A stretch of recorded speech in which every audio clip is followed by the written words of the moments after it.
Welcome to She Blaze, where we're bringing you cannabis culture from a woman's point of view. And as always, here to elevate the cannabis industry. I'm one of your hosts, Ice Dawson, cannabis socialite. And I am Dashita Dawson, the weed head. Hi, sis.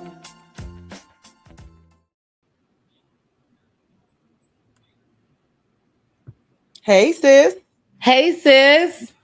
On today's episode of She Blaze, we have some medical marijuana moves. Texas denies a big MSO.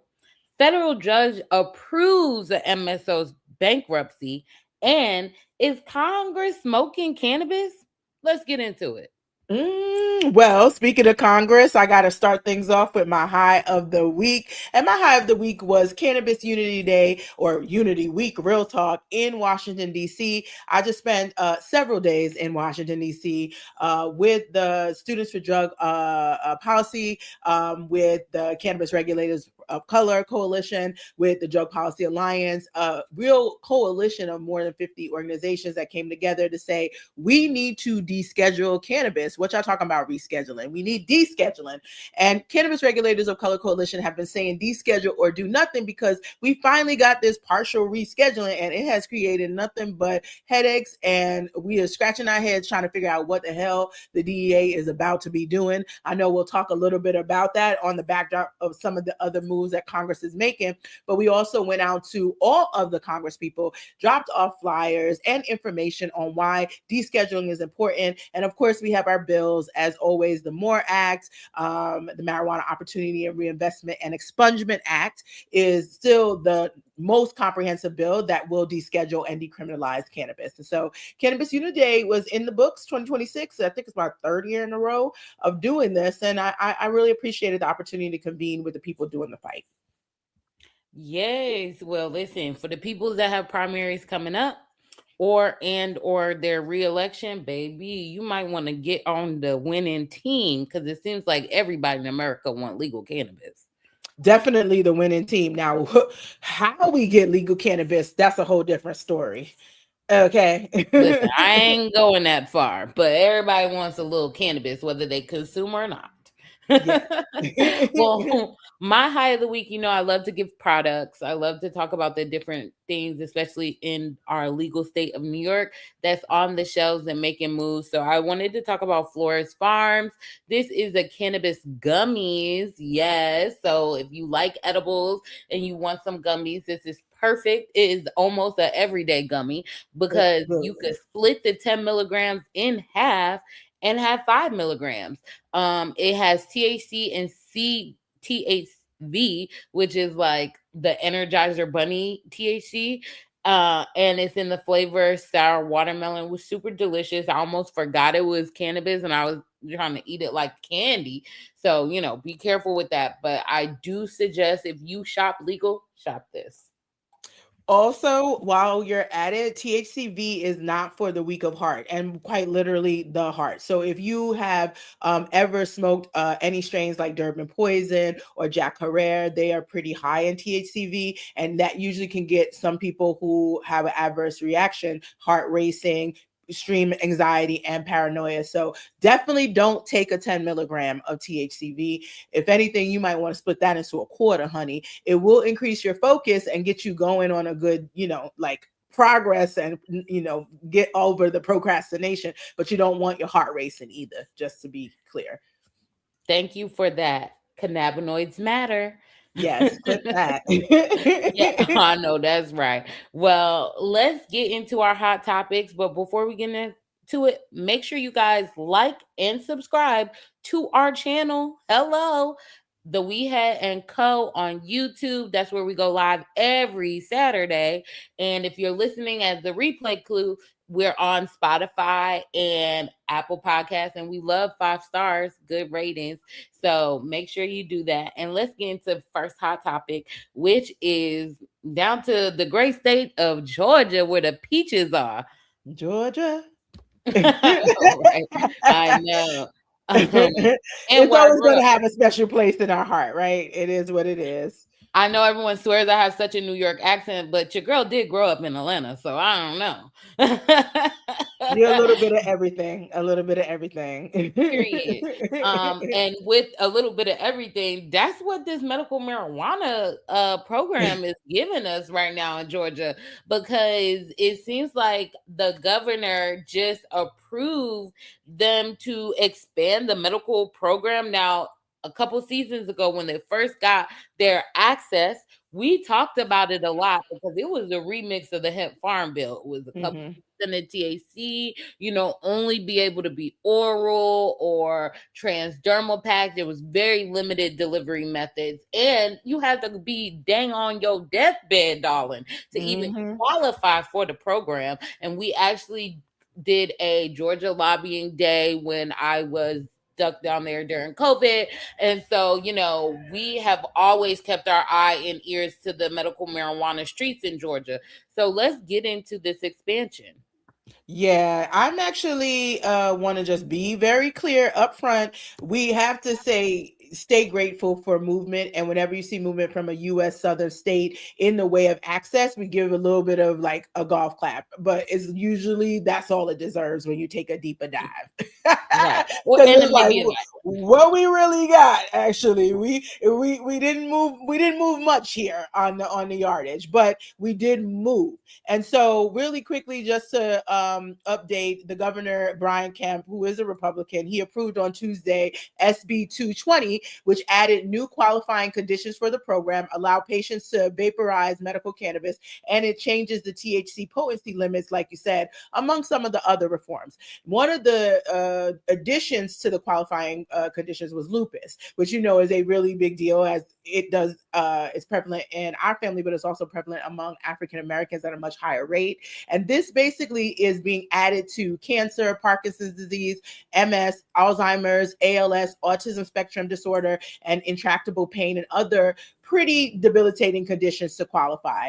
And in fact, it was even noted by one of the senators that in the past, it was the case you had to be on your deathbed in order to access it. And now you actually have more, not tangible, I guess that's the only word I could think of, but more prevalent issues and disorders like lupus. A lot of people in America are suffering from autoimmune issues, and lupus happens to be one of the most prevalent.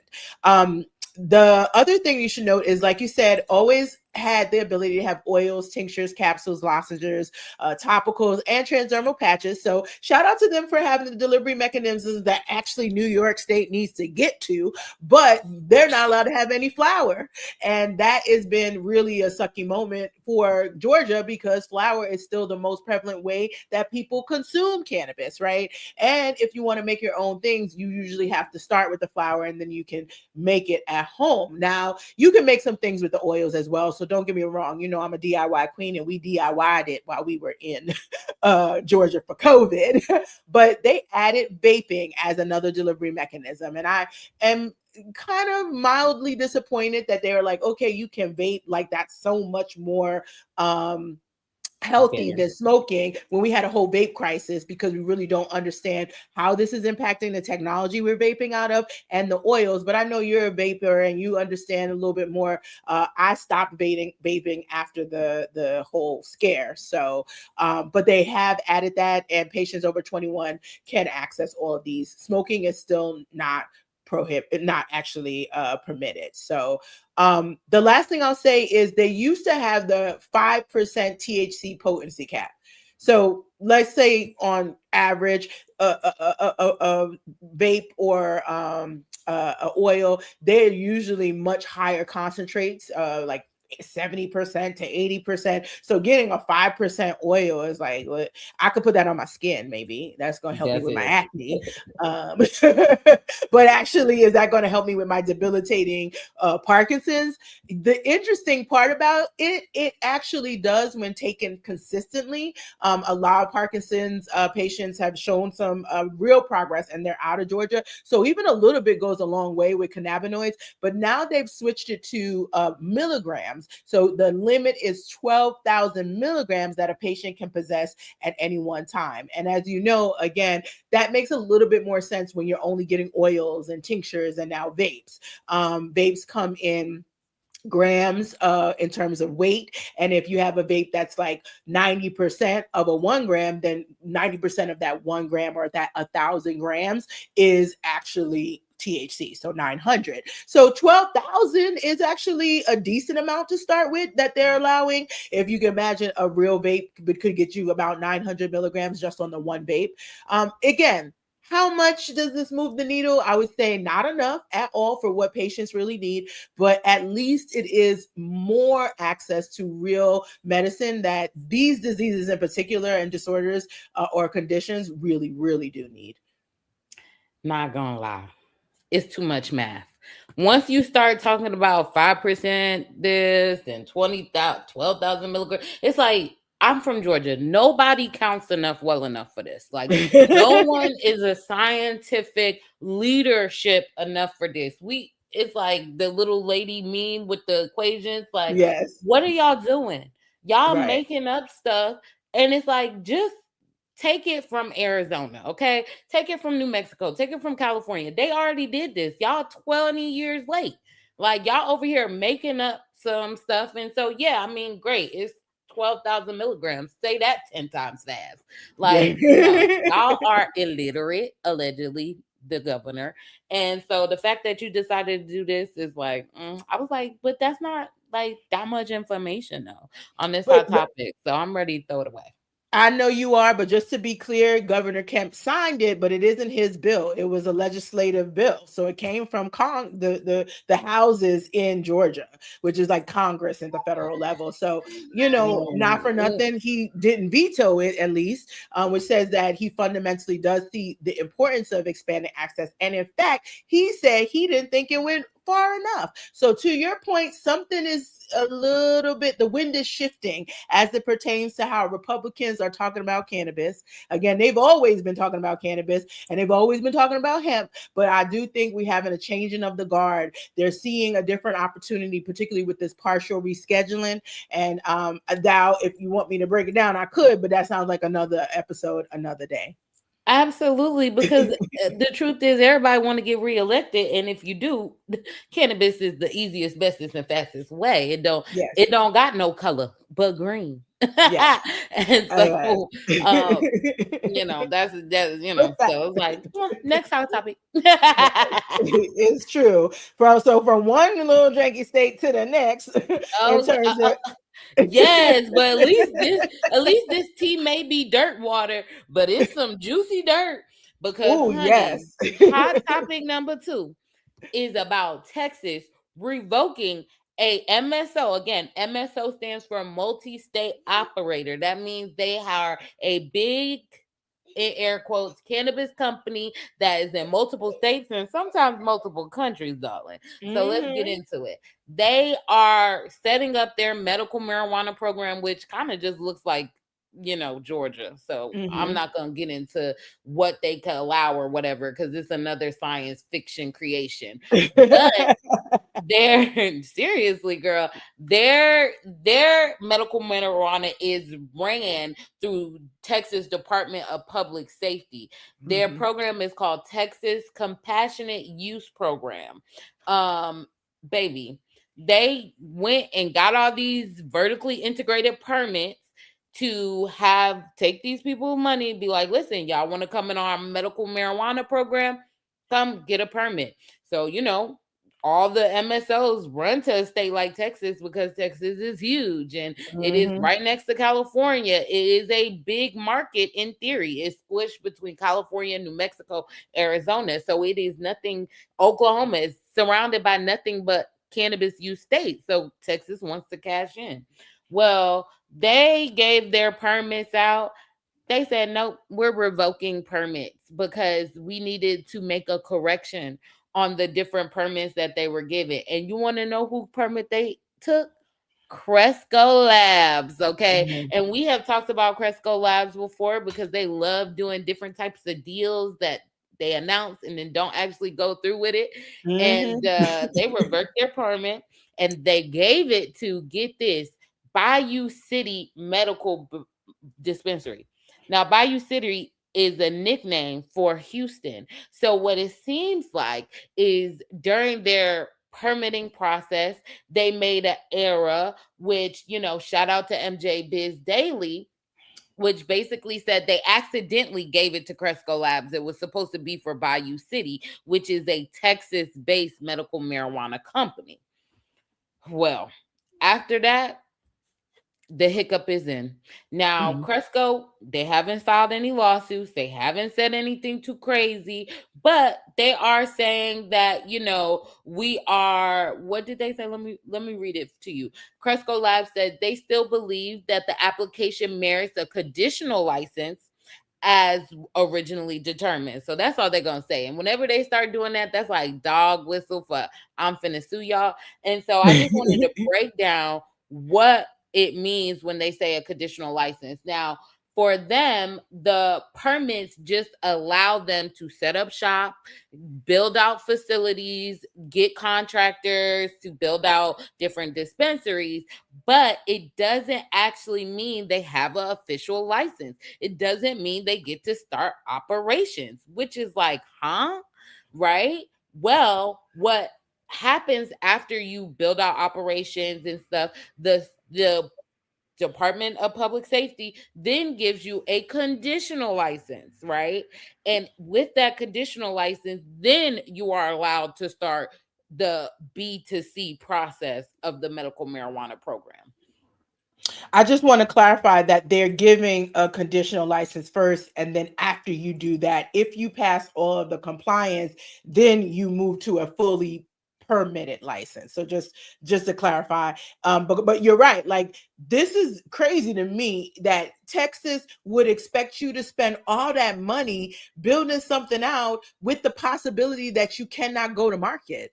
Like, that's insane, and it's also why there's never any social equity or equity designated licenses that exist in these type of programs, because who is putting money not to actually ever know if they're going to get a return on investment by even being able to go to market? Nobody is doing that.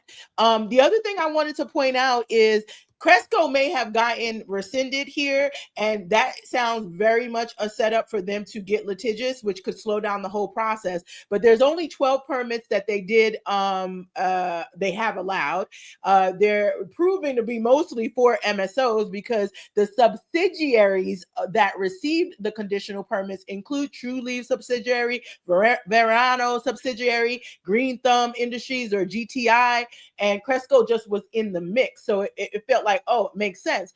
If those did not get rescinded, and they didn't, GTI, True Leaf, and Verano, then Cresco is probably going to have some sort of good argument as to why they would still be eligible. And if Texas is smart and they want things to keep moving forward, they usually will do a negotiation of some sort and maybe add the number that they're going to get. I don't know, again, who did the score sheet?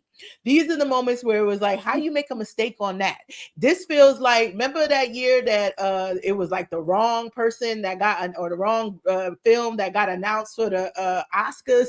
It's like, what? How does that happen? These don't make sense. They spent so much time in government checking that the T's are crossed and the I's are dotted. This feels like that they was dotting the T's and crossing the I's. It doesn't make sense. It doesn't make sense at all.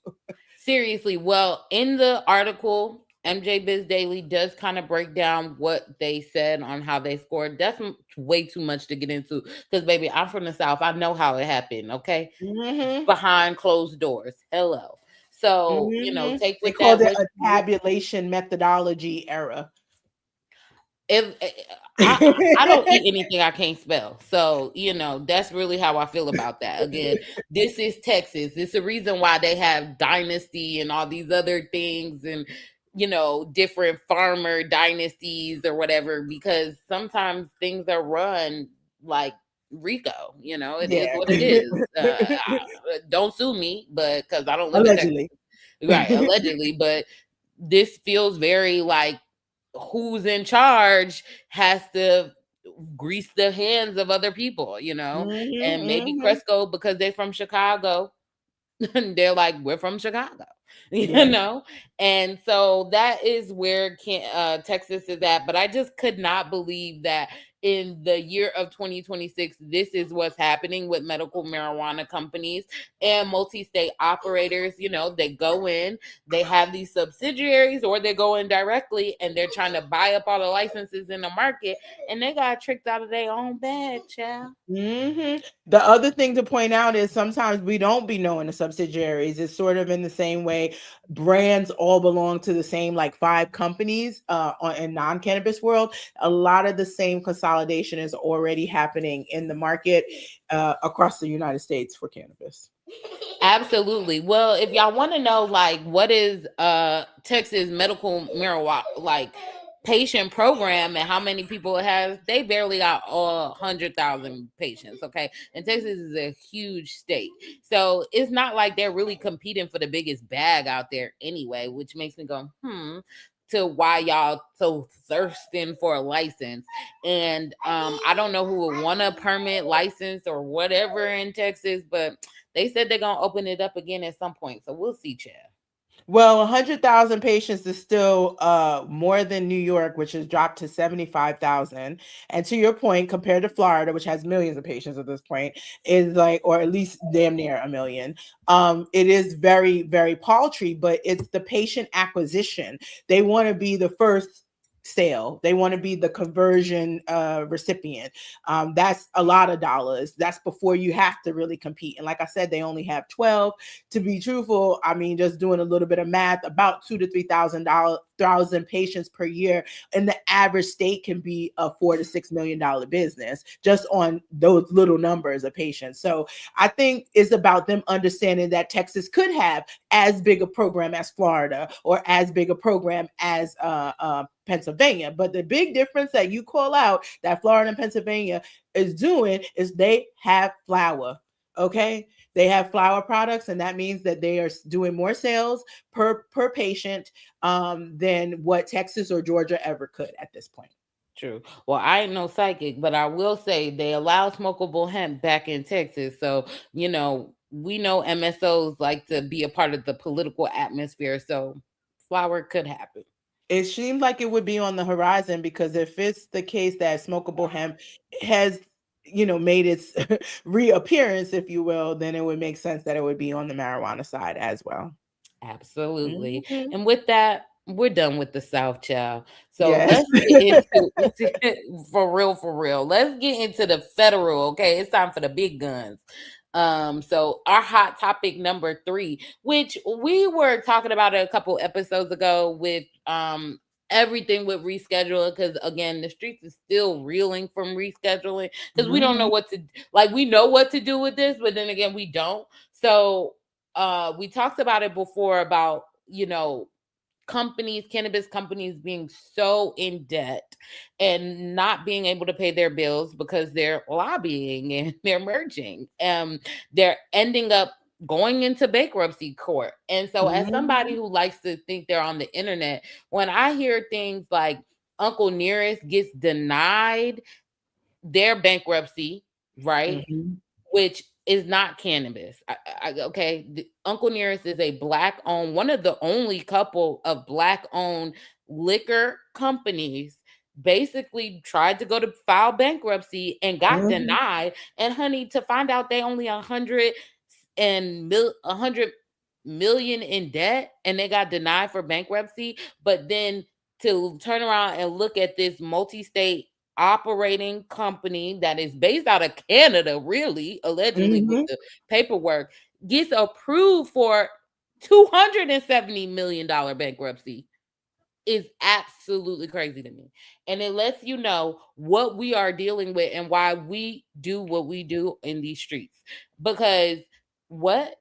Okay, now typically we know that cannabis companies don't always get approved for bankruptcy because of the federal legalities that happens. Now, the cannabis co, they filed for bankruptcy in Canada, turned around and filed for it here too. Yep.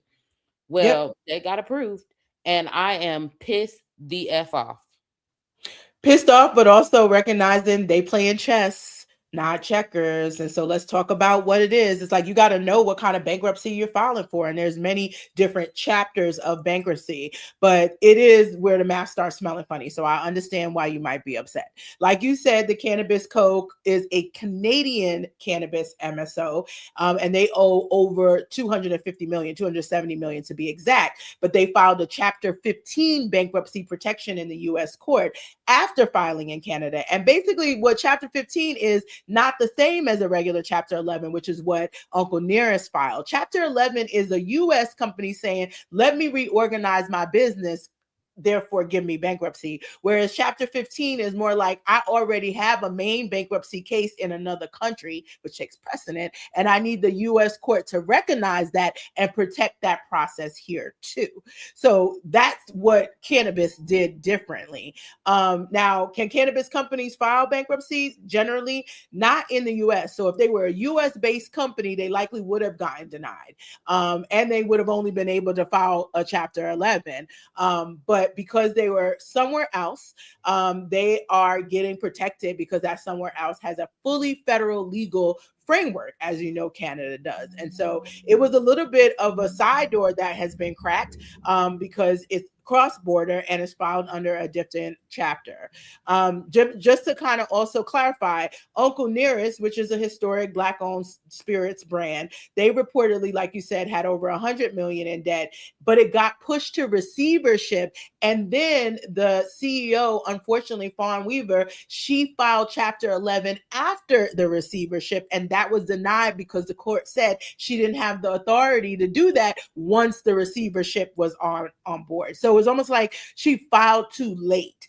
And that is something, unfortunately, a lot of Black owned companies will wait to pull the trigger on it, because we've been told bankruptcy is like, we play Monopoly. If you bankrupt, that's bad, right? But not apparently according to the Trump administration, considering how many times that man has filed bankruptcy with his businesses. It's a strategy. It's a strategic move. And so we don't see it as that. And I think it might be, we wait because we think we could turn it around. We think we could pay these bills. And in fact, we should be protecting the entity from before it gets to receivership. So it's not just a legal nuance. It's capital access with a passport. It's about having a whole different set of lawyers to say, this is what we're supposed to do. And so when you think about some of the Canadian cannabis companies, now Cannabis Co. has shown them the way that they can skirt their American bills, by filing bankruptcy in their home country. If you're listening to this on audio, just know I have the shocked emoji face with the hands on the side, because what the hell? What the hell, Yante? Listen, this is chess, not checkers, and we should clip that, because I do think people do think bankruptcy is just bankruptcy, and it's like so many different ways of filing. It's the same as like taxes ain't all taxes. Like payroll tax ain't the same as state tax, which ain't the same as the sales tax and the excise tax. So you need to make sure your consultants, your lawyers, your accountants, all those people understand the different levels of it, and not be afraid of utilizing some of these filings as a strategy, as opposed to it's my last resort. Ciao. Baby, this is getting good. Make sure you guys are liking and subscribing to the channel, because we always dropping business gems. And the truth is, if you are a cannabis entrepreneur or just an entrepreneur in person in general, right? Get you some tea from Dashida, okay? Because she is a real businesswoman, the real deal, Holyfield, as an entrepreneur, and for these big old companies. So she know how they work, and she worked in government and know how they work too. So she know how all the pieces on the board move. So get you some notebooks and a pen, darling, because we dropping real gems out here. And make sure you are subscribed to her on Instagram at the We Head and Co. Okay. The gems is definitely dropped, and that means you might want to also pre-order our workbook. It's in its 4th edition, How to Succeed in the Cannabis Industry. You can pre-order at theweedhead.com only, and we're doing this direct until it gets to be its larger launch. And once it goes to Amazon, baby, and Barnes and Nobles, you will not be able to get it from me directly anymore. So this is the only time to get it from us directly, but we are excited to kick off our multi-state tour. More details will be shared in future episodes, but yeah, I'm like I don't mind giving the playbook. Only I'm gonna cross over the way I cross over. So, but it's like, can we at least get the information out to people? This shouldn't be a surprise when you're running $100 million business or plus on how to maneuver with bankruptcy. Why are we still keeping that secret? Right, fine. You should have hired us. Oh, but we're not consultants anymore. But if we was, you should have I'm hired us. good. I don't know. I don't mind giving it in the book at this point. It's like, do the workbook. Do the Right. workbook. Well, a brewery could be a processory too. Yes. But getting into, we got to get into this main topics real quick before we go, because it is Saturday, so everybody wants to get on the road. But when we talk about all these different Canadian companies or companies based in certain areas, they are really making some interesting moves. According to I want to say Marijuana Moment, there are a lot of companies since federally rescheduling now moving to Delaware. And as a fellow businesswoman, I wanted you, because when you set up your LLC and stuff, you got to set it up in a certain state in certain ways and stuff. And you taught me a lot about that. Uh, Tell us, what does this mean, darling, when a Canadian company now is a basing their company in Delaware?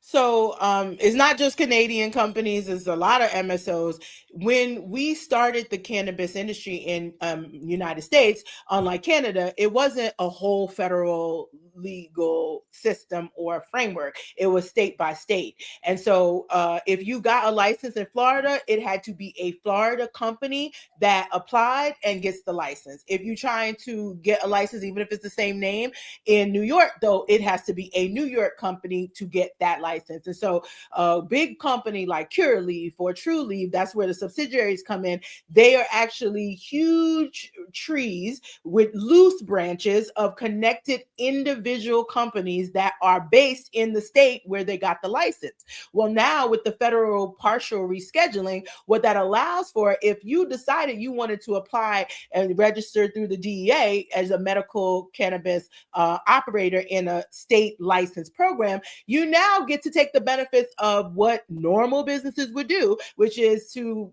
register your company in the state where it will pay the least liability, the least taxes, the least everything. And there's only two states that a lot of people like to do that, and that's in Wyoming and in Delaware. And it really is the first thing you learn in business school, and largely is just based off of how the state taxes, accounting, and reporting is set up. It's very limited effort to keep your LLC alive, versus is a lot of money for a big MSO, legal money, to keep all of their 15 different businesses based in all these 15 different states with 15 different rules and 15 different tax implications. Most are now consolidating and coming under one umbrella as a regular business would do. And so it isn't, again, unusual, but it's accessible because of what happened with this partial rescheduling. Honey, I thought that was quite a coinkadink. It's not. It's not. They want to lower their risk and lower their taxes. And this is smart decisions to free up more cash. It's also, they're probably at the same time while they're doing that, that's what we can see. Behind the scenes, they are doing that same consolidation and optimization on the supply chain. Because why does it make sense? Now, if you can move your product across state lines, that means you don't got to cultivate, produce, and all of the things in the same state that you sell. It means you could do it in the most optimized state and truck that over to the next state that you want to sell it in, which is how a lot of people run their regular consumer product businesses. It just has never been allowed in cannabis based off of the federal illegality. That is crazy. Welcome But to the new world, the new world order for rescheduled marijuana. medical marijuana. Medical, and not just medical, because if you home grow for medical, which was approved in New York and in quite a few states that have it, we still don't really understand. Does the DEA mean that your home grow is actually Schedule 3? It should be in theory, because technically that is under the medical state program, but yeah, we don't know. Well, we got some questions, but I thought it was quite interesting because with all of this happening, right? And you were at DC, I thought this little article tickled me because is Congress smoking cannabis? Because we know that there's a lot of little scandalous things that come out of Congress. Well, what's her name? Representative Elon Omar from Minnesota. Yes. Well, listen, I'm gonna pronounce people name how I think it says. Sorry if I messed up your name, darling. No, you Well, did pretty good. Hmm. thanks. Well, TMZ caught up with her because she's the co-chair of the Congressional Cannabis Caucus in Yes. DC. And they were asking about medical and adult use marijuana and research. And she was asked if she thought it was odd that no members of Congress were open to stoners. This is what she said. She said, and I quote, I will say advocacy for legalizing doesn't necessarily mean that you are a user. So everyone can be an advocate to legalizing it because we understand that it is not okay for us to spend billions of dollars we do now incarcerating people for smoking a joint, she said. She then also said, I think that there are a lot of people who smoke cannabis in Congress before raising two fingers to make a peace sign and walked off. That's how you drop a mic. She did drop that mic fully, okay? Hmm. Hmm. Well, shout out to Congresswoman Omar. I was at the press conference. She was one of our first speakers during the Cannabis Unity Day press conference. So if you check that out, you actually will see me standing right next to her. And though she is pretty tiny in real life, she has some real mighty words and mic drop moments during her speech at the press conference. And she's definitely in the fight for us to legalize and legalize the right way. And that is descheduling. And so she's hoping to lead the charge there. But she's not wrong. We have that not just in the federal government, but it is pervasive throughout all of government where you have people who will advocate. Then you got media being messy and they're like, oh, if you're advocating, you must use it. Now everybody's worried about, okay, will I get reelected or will I get, in trouble? And the fact of the matter is, if you actually are within a place that has 21 and over access, why are we asking this question anymore?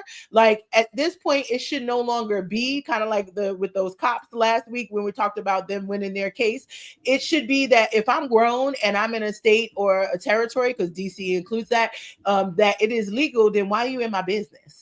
Are we asking the same question about alcohol? Are we asking any of those questions? We're not. So, yeah. Yo, shout Yeah. out to my nephew having a good old time back there. He is kiki, and I'm like trying to The figure out what is he watching. the baby giggles is on 10,000, but that Oh, also okay. may be sign for us to wrap this on episode up with a pretty Yes. bow. Okay, because as Congress is probably smoking cannabis, and they did question that guy that runs the FBI if he was drinking on the job. But fast forward to what I'm saying here. I mean, listen, I'll be in the streets.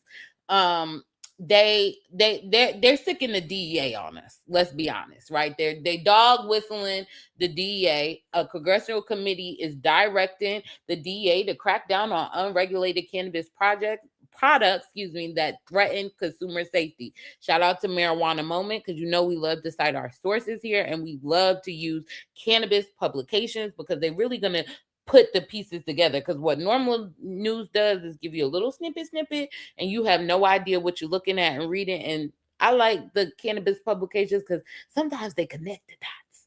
And the dot is connected that Congress wants to redirect the public officials to take enforcement actions against unregulated cannabinoid products. Meanwhile, they have a whole eradication and suppression program that we talked about much Mhm. seasons ago. So they redirecting. Why? I don't know, but it is in the spending bill. And they are calling on the FDA to, help that process as well. So we are in a point where it is getting crunk. They also the Department of Justice is also talking about Chinese money laundering schemes and saying that Chinese companies are connected to illegal grows all within the USA, right?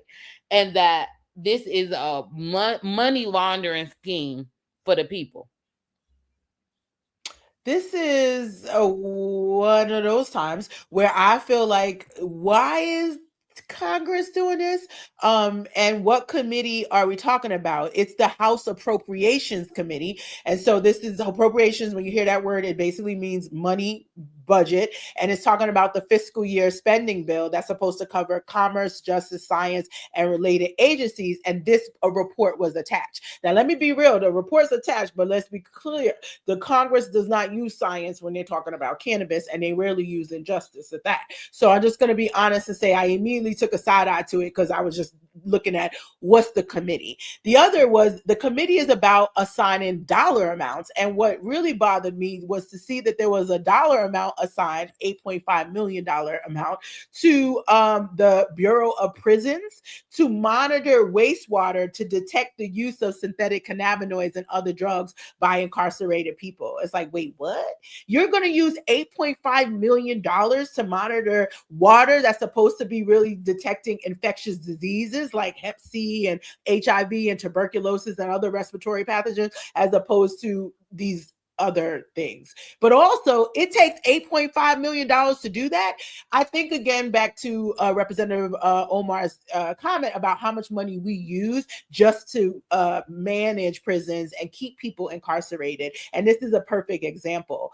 I would also like to say that most of the language, while it doesn't talk about hemp directly, when they're saying intoxicating cannabinoids, first of all, a cannabinoid is not a toxin, and they're confusing that already scientifically. Alcohol is a toxin, cannabinoids are not. So you can be euphoric and non-euphoric, and they're probably talking about euphoric, but intoxicating is another word for does it get you high? And hemp has done that through a loophole. And so we know there's a ban that's looming and supposed to happen in October, but this is almost like doubling down on it. And I wonder, again, while we see in medical cannabis companies get more access and more ability to do interstate and even overseas, now we have these big hemp companies, not the same companies, by the way, but still old white men, real talk, owning, that are now worried about their businesses being back Schedule 1 after the Farm Bill in 2018, and having special committees being utilized to allocate money for them to be shut down and or enforced against. And I would argue, whenever we hear the word enforcement, we should also automatically assume in America that it will be racially biased when it's done. And so we should always give a side eye to that as well, because while they may mean well, and I don't agree with this like enforcement, by the way, they're likely still going to target the same communities that have borne the brunt of the war on drugs. This just sounds like more war on drugs. Instead of 2.0, it's like 3.0 now, because we're moving into now bringing hemp back into the mix of this. And hemp hasn't really been illegal since the 1900s, early 1900s, to be real. So this is not good at all, in my opinion. It's just another way for the DEA to have more power. And the DEA has a lot of power already, because it's the DEA that oversees the DEA on whether they reschedule anything, on how they do the hearings. It's a very closed loop system. It was purposely designed that way by Harry Anslinger. We have not changed it in nearly 100 years. And that is probably the first thing that would need to be dismantled if we wanted to fix anything in this country, real talk. But Period.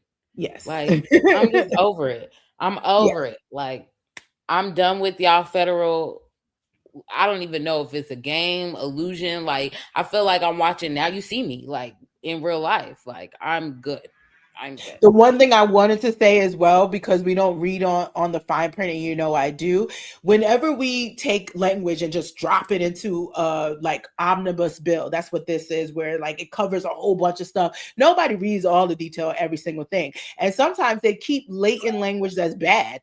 So there is a rider that has been in this language since 2014. We're talking about 12 years ago it was made. How much information we've gotten since then? Quite a bit. But it includes that version of that longstanding rider that does protect state medical cannabis programs from federal interference. There was the Rohrabacher Farberger amendment. Now I'm messing up names again, of some legislators that put that in there. But it also blocks federal officials from taking further steps to reschedule cannabis. There's a provision in there too. So it's like the math isn't mathing on the way all of these are coming together, but the very clear winner are the state medical cannabis licensees out of all of this, in my opinion.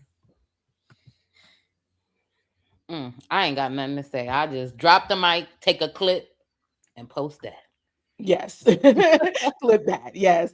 Well, it has definitely been quite an interesting episode. I appreciate you always and digging and finding the tea. After coming from DC, I'm fired up, but I'm also a little bit concerned that people aren't reading the tea leaves or they're not seeing the chessboard for what it is. And it's a chessboard crossed with a Rubik's Cube. So you playing the chess and then you thinking you fixing a side and you messing up a whole nother side. So it's just important for people to understand there isn't one right answer. We're going to have to take a multifaceted approach. It has to be multi-generational as well. They've been planning since the 1970s for this type of corporate takeover. We need to, what's our 40-year plan? What's our 30-year plan? Do we even have a 10-year plan in cannabis? After being in cannabis for 10 years, I would say we need to work in a more long-term strategic thinking. Those of us who work with us, like us, our family of businesses, know that's how I think. We can't be doing this little 1 year, 2 year thing and just constantly fighting in the reaction. We should all be concerned. You're absolutely right, baby Dag Rose. We should all be concerned. Okay, I know that's right, but we are concerned, and that's why we do what we do, and we bring She Blaze to you guys, okay? Because they are doing stuff, and we're only seeing little small snippets here, and no one's connecting the dots. And we are here to put the dots connected and show you what is happening behind the Yes. curtain. And so, thank you guys for joining us. We love when you guys give us comments during the show and after the show. Make sure you guys are subscribed to us on Instagram as she_blaze, as well as subscribe to us on YouTube at the We Head and Co. Share the video, like the video, okay, period. And make sure you tune in next week on Saturdays because we'll be here. We will be here. Yes. Thank It's been a you. great it is, yes, thank you so much. It's been a great episode. We'll see you next week, right? All right. Yes. Bye.